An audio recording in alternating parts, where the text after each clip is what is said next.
In January of 2010, in a quiet flat overlooking the seaside town of Torquay in Devon, a well-liked elderly couple named Rosemary Windle and Maurice Smith were killed within their own home by a man who had come to their door, not out of anger, not out of any long history of grievance, but out of sheer financial desperation. Rosemary and Maurice were both 71 years old. They were known to those around them as a couple who enjoyed the simple, comfortable pleasures of a settled retirement, tending their garden, traveling abroad on holiday when they could, socializing with friends, and sharing a fondness for good wine. Nothing about the quiet, contented rhythm of their daily lives offered any clue that they would become the victims of a calculated double murder, carried out by a man they had, in some fashion, allowed into their world. The man responsible for their deaths was Odai Salah, 29 years old at the time, a PhD student at Glasgow Caledonian University. On paper, Salah occupied a position that carried an outward appearance of respectability and promise, a young academic working toward an advanced postgraduate qualification. The kind of pursuit that suggests discipline, intelligence, and a long-term investment in one's own future. Beneath that outward appearance of academic ambition, however, Salah's private financial situation had become catastrophic. He was, by the time of the murders, £170,000 in debt, an extraordinary sum for a postgraduate student to have accumulated, and he was, crucially, being actively pursued by creditors demanding repayment. This was not a distant, abstract financial worry. It was an immediate, mounting pressure, the kind that narrows a person's thinking and, in the most extreme and tragic cases, can drive them toward decisions of catastrophic desperation. The precise chain of events that led Odai Salah specifically to the flat shared by Rosemary Windle and Maurice Smith, rather than to any other potential source of money, remains, in the public record of this case, less thoroughly documented than some of the other details surrounding the killings. What is clear, and what formed the very foundation of the prosecution's case against him, is that Salah went to their Torquay flat in January of 2010 with the specific intention of obtaining money from them. Whatever connection or acquaintance had brought Salah into contact with this elderly couple in the first place, it was sufficient to grant him access to their home, a level of trust or at least familiarity that allowed him to be standing inside their flat on the day their lives ended. According to the case laid out at trial, Salah's visit that day was driven by financial desperation of the most acute kind. He attempted to persuade Rosemary and Maurice to part with cash, presumably framing his request in whatever way he believed might be most likely to succeed, whether through an appeal to sympathy, an invented emergency, or some other pretext designed to convince two elderly people to hand over money to a much younger man they had some prior connection to. Whatever approach Salah took, it did not work. Rosemary and Maurice did not give him the money he needed. It was at this point, according to the prosecution's account, that Salah's desperation turned into lethal violence. Maurice Smith, who was disabled and therefore almost certainly less able to defend himself or attempt to flee from an attacker in his own home, was stabbed and then suffocated. Rosemary Windle, his partner of many years, was also stabbed. Two elderly people, comfortable in their own home, engaged in an ordinary day of their retirement, were killed within a short span of time by a visitor who had come to their door seeking money, and who, upon being refused, resorted to violence severe enough to end both their lives.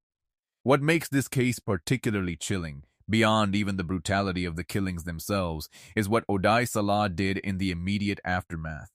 He did not flee the scene in a state of panic, abandoning any thought of the financial crisis that had driven him there in the first place.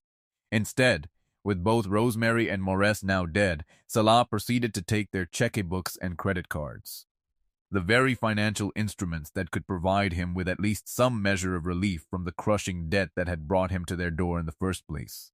Having killed two people specifically because they would not willingly give him money, he then set about taking that money from them regardless, helping himself to the financial means that access to their bank accounts and credit lines could provide. Perhaps most disturbing of all, in a case already defined by cold transactional violence. is the fact that Salah did not stop at a single visit to claim these items and disappear. According to evidence presented in court, he went back to the flat, where Rosemary Windle and Maurice Smith lay dead on at least 2 further occasions, specifically to satisfy himself that he remained, in his own assessment, in the clear to continue using their checkbooks and credit cards without being detected or interrupted. This detail transforms the crime from a single, however brutal, act of impulsive violence into something far more calculated and sustained. A killer returning, more than once, to the scene of his own crime, not out of any morbid compulsion or guilt, but out of a cold, practical desire to continue benefiting financially from what he had done. Checking in on his own handiwork the way a person might check that a business transaction had gone through successfully. The investigation into the deaths of Rosemary Windle and Maurice Smith unfolded in the quiet seaside community of Torquay, a town more commonly associated with gentle retirement, coastal walks, and the unhurried pace of English seaside life than with a calculated double murder. The brutal nature of what had happened to this well-liked, sociable couple sent a shockwave through the local community, precisely because Rosemary and Maurice did not fit any profile that might make such violence seem, in hindsight, unsurprising or expected. They were not isolated, friendless, or estranged from those around them. They were, by every account, warmly regarded members of their community, people who enjoyed tending their garden, who took pleasure in holidays abroad, who maintained an active social life, and who appreciated good wine with friends. There was nothing about the ordinary texture of their daily lives that suggested vulnerability to violent crime, which made the discovery of their deaths all the more shocking to those who knew them. Investigators working the case focused much of their early efforts on establishing exactly who had been in contact with Rosemary and Maurice in the days leading up to their deaths, working from the reasonable assumption that whoever had killed them was very likely someone who had recently had direct contact with the couple rather than a random intruder with no prior connection to them at all. This approach reflected a broader truth about many cases of this kind, killings carried out inside a victim's own home, particularly killings connected to a specific financial motive rather than opportunistic burglary, very often traced back to someone within the victim's existing circle of contacts, however peripheral that connection might initially appear. By methodically tracing the couple's recent interactions and contacts, investigators were able to narrow their focus onto Odai Sala as a suspect, developing a case built around his financial desperation, his connection to the victims, and the subsequent use of their financial instruments in the aftermath of their deaths. The trail of checkbooks and credit cards taken from the scene and the record of their subsequent use provided investigators with a direct, traceable link between the crime itself and the financial motive that had, according to the eventual prosecution case, driven Salah to commit it. Once identified as a suspect, Salah found himself facing the full weight of a case built on both the physical circumstances of the killings and the financial trail he had left behind by continuing to use the stolen checkbooks and credit cards, and by returning to the scene of the crime on more than one occasion to ensure his continued ability to do so. This combination of evidence, connecting motive, opportunity, and the subsequent ongoing exploitation of the victim's finances formed the backbone of the case that would eventually be presented to a jury at Exeter Crown Court. The trial that followed exposed, in stark and unflinching detail, the full scope of what Odai Salah had done. Jurors heard how a young PhD student, burdened by an overwhelming personal debt of £170,000 and pursued relentlessly by creditors demanding repayment, had gone to the home of an elderly, well-liked couple with the specific aim of extracting money from them, and how, upon being refused, he had killed them both, stabbing and suffocating Maurice Smith, and stabbing Rosemary Windle before helping himself to their checkbooks and credit cards and returning to their flat on subsequent occasions to confirm he could continue using them undetected. When the case reached its conclusion, the presiding judge, Mr. Justice Jack, did not mince words in describing both the nature of the crime and his assessment of Salah's true motive. Addressing the court directly, he stated that he was satisfied the reason for killing Maurice Smith and Rosemary Windle was to get at their money, a blunt, unambiguous conclusion that stripped away any possibility of viewing the killings as anything other than a calculated act of financial predation carried out against two vulnerable, trusting victims. Throughout the sentencing hearing, Salah stood in the dock at Exeter Crown Court showing, according to those present, virtually no visible emotion at all. He remained expressionless as the judge detailed the horror of what he had done and as the families of his victims, along with investigating police officers, condemned him for the calculated cruelty of the crime. This lack of visible remorse or reaction, standing in such stark contrast to the devastating impact of his actions on two families and an entire community, only reinforced the wider public perception of Salah as a coldly calculating individual who had made a deliberate decision to kill for money rather than face the consequences of his own financial mismanagement and mounting debt. Odai Salah was ultimately sentenced to serve a minimum of 30 years in prison for the double murder of Rosemary Windle and Maurice Smith, a sentence that reflected both the deliberate, financially motivated nature of the killings and the particularly callous manner in which Salah had continued to exploit his victims' finances even after their deaths, treating the entire episode, in the court's assessment, as a coldly practical transaction rather than an act carrying any weight of human tragedy or loss. There is something especially unsettling about the specific combination of factors present in this case, a combination that sets it apart from many other financially motivated killings. Odai Salah was not a career criminal with an established history of violence, nor was he someone operating entirely outside conventional society, disconnected from legitimate institutions and structures. He was a postgraduate student pursuing an advanced academic qualification, someone who, on paper, represented exactly the kind of ambitious, educated young person that society generally regards as unlikely to resort to violent crime. It was the specific acute pressure of overwhelming personal debt, £170,000, and the active ongoing pursuit of that debt by creditors that appears to have driven him toward a solution as extreme and irreversible as murder. This raises difficult and uncomfortable questions about the particular dangers of severe financial desperation. Questions that extend well beyond the specifics of this single case. Debt of the magnitude Salah had accumulated represents an enormous, unrelenting source of psychological pressure, one that can, for some individuals, begin to distort their sense of what options remain available to them. It does not, in any sense, excuse or explain away the decision to take two innocent lives in pursuit of financial relief, but it does illustrate how financial desperation, left unaddressed and allowed to escalate to an extreme degree, can become entangled with catastrophic decision-making in ways that are difficult to predict or prevent through any external observation of a person's outward circumstances. Equally troubling is the specific choice of victims in this case. Rosemary Windle and Maurice Smith were, by every account, an elderly couple enjoying a comfortable, settled retirement, people whose age and, in Maurice's case, disability, likely rendered them less capable of physically defending themselves against a determined attacker considerably younger than either of them.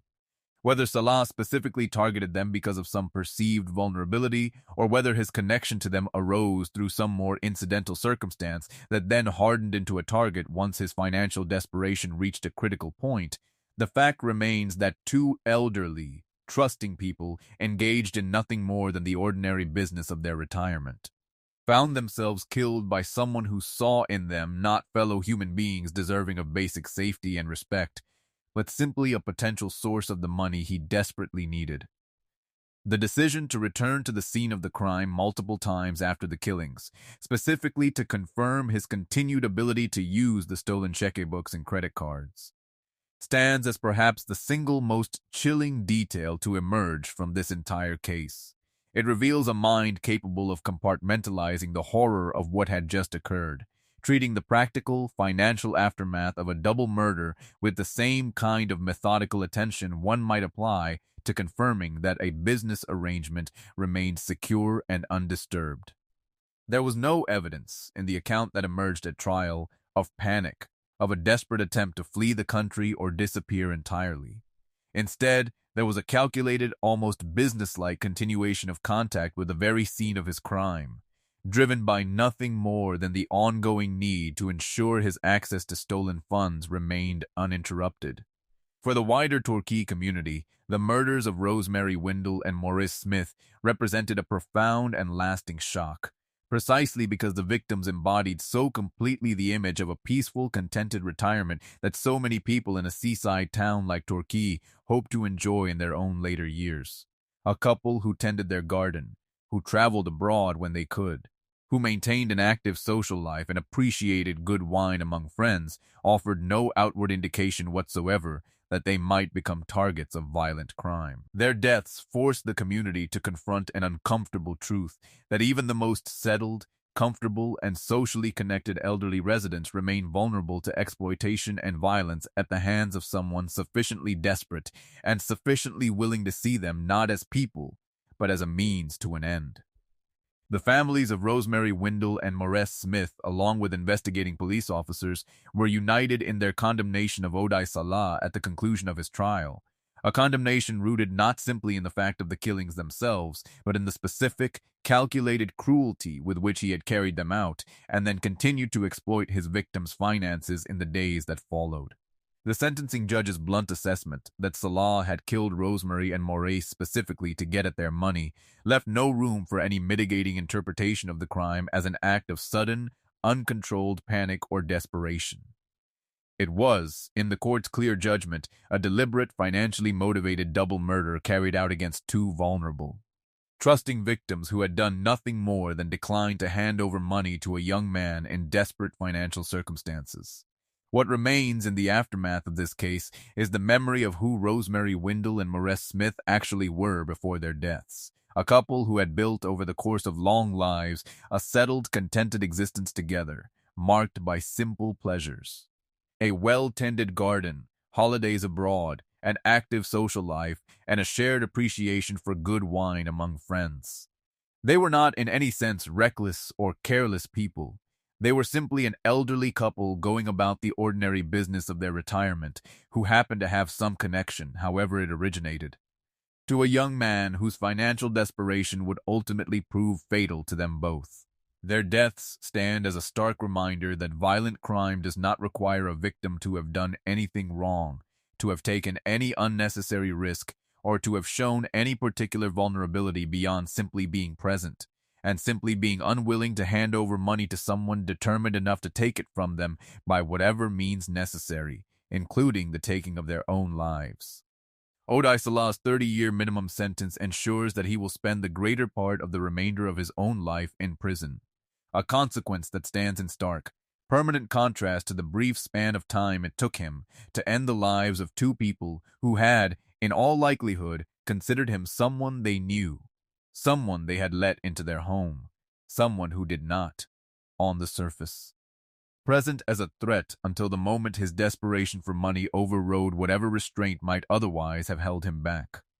The case of Rosemary Windle and Maurice Smith remains one of the starkest illustrations of how personal financial catastrophe, left unaddressed and allowed to spiral to an extreme degree, can transform an outwardly ambitious, educated young person into someone capable of the coldest, most calculated violence imaginable, carried out not against a stranger encountered at random, but against two people who had in some fashion welcomed him into their lives.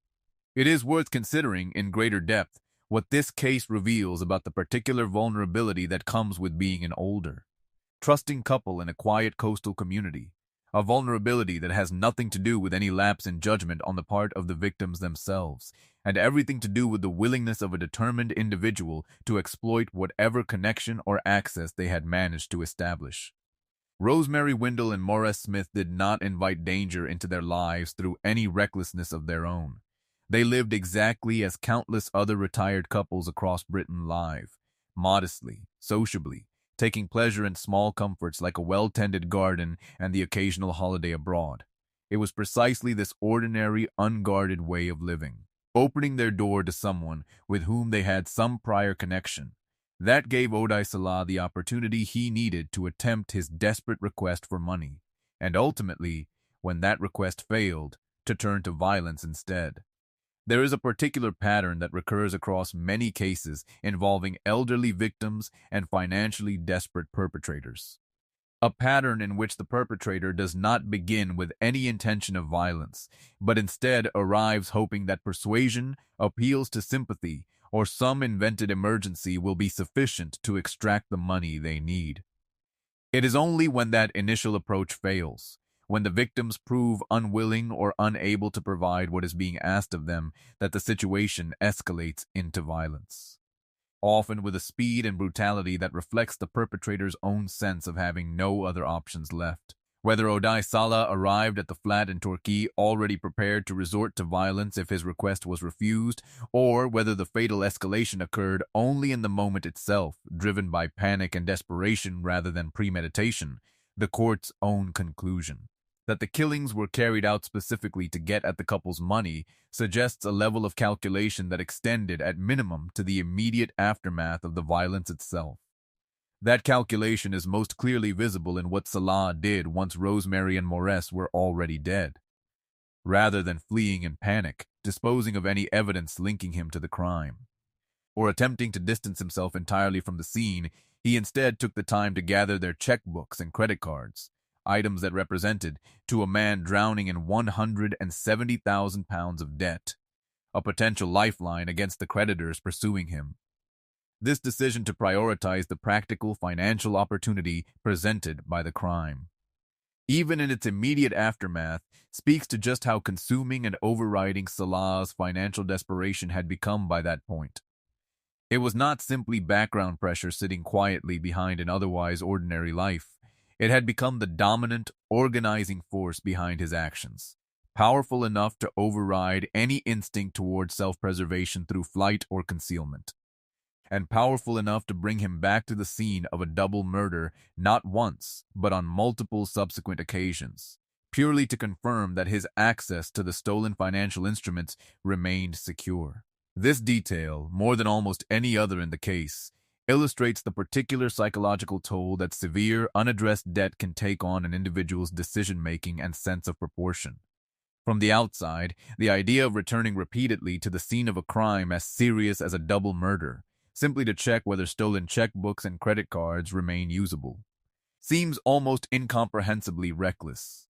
A decision that dramatically increases the risk of detection for what would seem, to most people, a comparatively minor additional benefit. And yet, for someone in Salah's position, facing creditors who were, according to the case against him, actively pursuing repayment, the pressure to maximize whatever financial relief the crime had provided may have overridden any more cautious calculation of risk.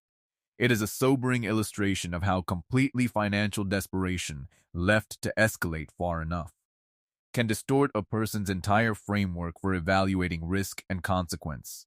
The response of the Torquay community to these murders also deserves further reflection, because it reflects a pattern common to so many cases in which violence erupts within a setting that had, until that point, seemed entirely safe and unremarkable. Torquay, like so many English seaside towns, carries with it an image of gentle retirement, of elderly residents enjoying their later years amid mild coastal weather, seafront walks, and a slower pace of life than can typically be found in busier, more urban parts of the country. Rosemary Windle and Maurice Smith fit neatly into that image, a couple who had built a comfortable, sociable retirement for themselves, marked by simple pleasures rather than any hint of risk or danger.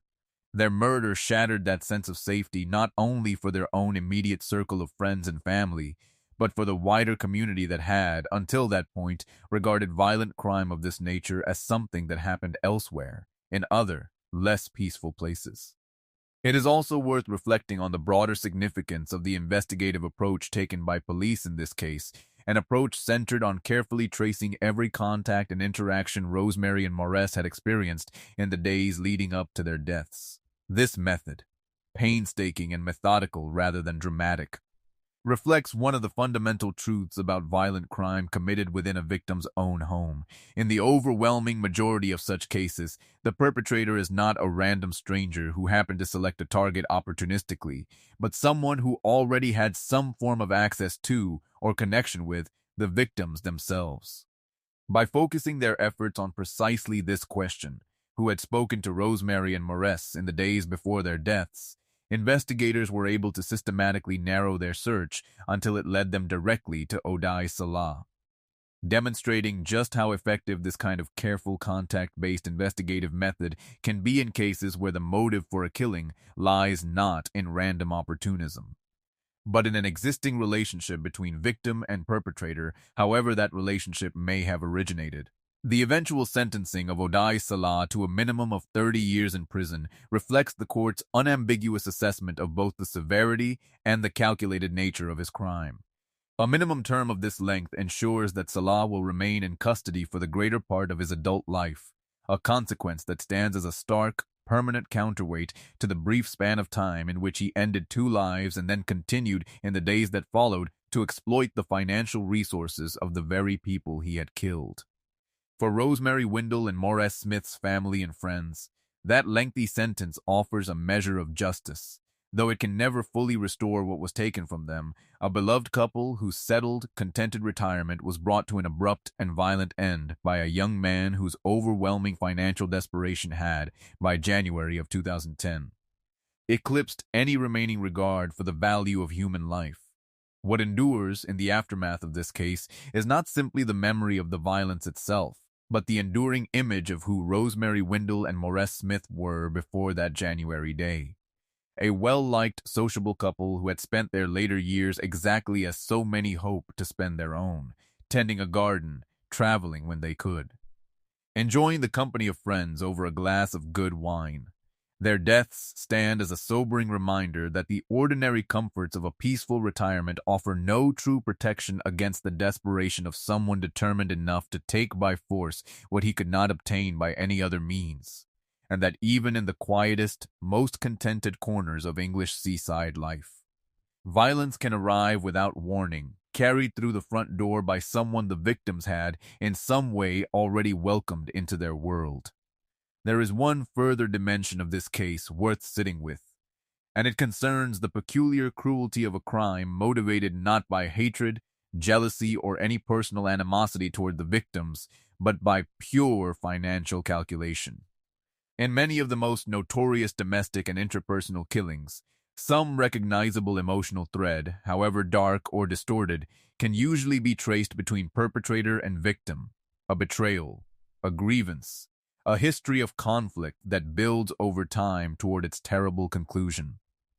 The murders of Rosemary Windle and Maurice Smith appear to have followed no such emotional trajectory. By the court's own assessment, this was a killing carried out for money, and money alone, a decision made by a young man who saw in 2 elderly, trusting people, not individuals with their own decades of history, relationships, and quiet daily pleasures, but simply an obstacle standing between himself and financial relief. That absence of any deeper emotional motive is, in its own way, one of the most unsettling aspects of the entire case. It suggests a mind capable of reducing 2 full human lives to nothing more than a transactional problem to be solved, a calculation in which the value of continued access to someone else's money outweighed, in the moment, any recognition of the basic humanity of the people being asked to provide it. When that request was refused, the response was not retreat, not a search for some other solution to an admittedly desperate situation, but immediate, lethal violence, followed by a methodical harvesting of the very financial resources that violence had been intended to secure. For a small, close-knit seaside community like Torquay, absorbing the reality of a crime with so little emotional or relational context to explain it proved, in its own way, more disturbing than a killing rooted in some recognizable personal conflict might have been. It offered no lesson about avoiding particular relationships or particular kinds of personal entanglement. It offered instead a far starker and more unsettling truth, that under sufficient financial pressure, some individuals may come to view even the most ordinary, trusting interactions with vulnerable people as opportunities to be exploited by whatever means necessary, up to and including violence of the most extreme and irreversible kind. Rosemary Windle and Maurice Smith paid the ultimate price for a young man's inability or unwillingness to find any other way out of the financial hole he had dug for himself. and their community was left to reckon with the uncomfortable knowledge that such desperation, however rare, can arrive at any door, however peaceful and settled the life behind it may seem. Their story remains, today, a quiet warning about the fragility of safety even in the most contented of retirements, and a tribute to a couple whose final chapter should have been one of gardens and good wine, not one written by the desperate hand of a stranger's debt. Their memory endures in Torquay as a reminder that kindness and trust should never be a liability, even when the world outside a quiet front door has grown far darker than anyone inside could have imagined. Their names, and the manner in which they were taken, deserve to be remembered.